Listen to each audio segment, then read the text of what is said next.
David, if you're like most of us in the newsroom, you've been poring over the excerpts that we've been getting. What struck you the most?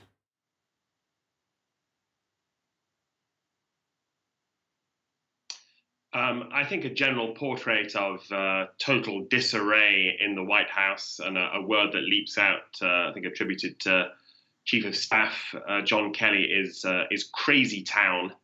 It really is an administration in meltdown, and what Bob Woodward really brings home are the national security implications of this. We're talking major foreign policy decisions, possibly even military action, in the hands of a man who, frankly, according to this book, is just not up to the job. And the defense secretary is quoted as describing him as really like a schoolboy in his understanding. Certainly, it's extraordinary that he apparently rather flippantly ordered the assassination of the president of Syria, and the defense secretary disagreed with that.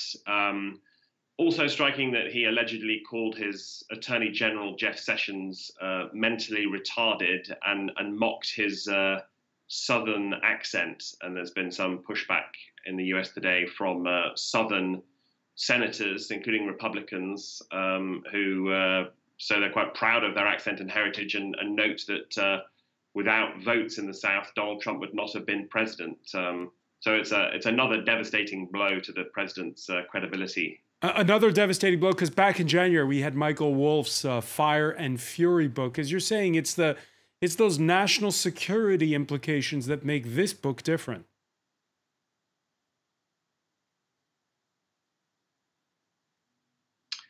Yes, I think the two things about this. There is the national security aspect, and just very chillingly, this book reminds you that the nuclear codes are in the hands of a man who is allegedly utterly incompetent and prone to lashing out on instinct or due to personal slights. But I think what also sets this book apart is the author, Bob Woodward. As you noted, he was involved in reporting on Watergate, along with Carl Bernstein of the Washington Post, who did more than anyone else to bring down Richard Nixon, the only president ever to resign in US history, all chronicled famously in the movie All the President's Men, based on the book. He has much more credibility than either Michael Wolff, whose book came out in January, did have some sloppy mistakes, although actually most of it still rings true and is reinforced by this. It also has more credibility than Omarosa, a former White House aide, who also published a memoir very recently. And in fact, all three books tend to reinforce each other, along with daily reporting that we hear just about the atmosphere in the White House of mutual distrust, of insults, of backbiting, and of a man at its center who is an agent of chaos. Yeah, and Donald Trump has been reacting in his way with Twitter. He's put out a string of tweets late on Tuesday, some more this Wednesday, among them calling on Washington lawmakers to rethink the libel laws.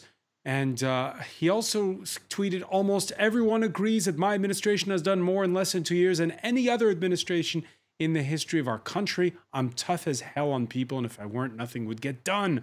Also, I question everybody and everything, which is why I got elected!" Exclamation point. Once again, David Smith, Trump loyalists will buy it.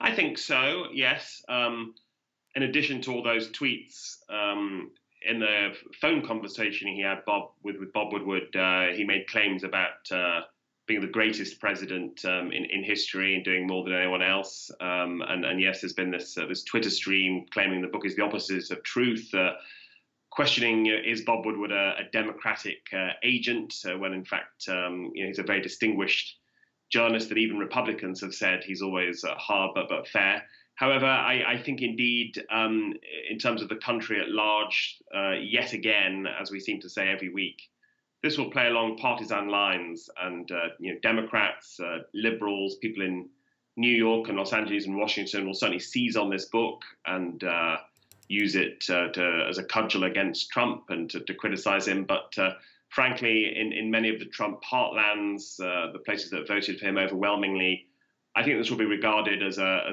so-called beltway story, as just something that people in Washington are talking about, all rather remote and not impacting on their everyday lives. And those that do take heed of it will indeed dismiss it as fake news and buy the president's argument on that one. So I don't see it as having much impact on Trump's core support.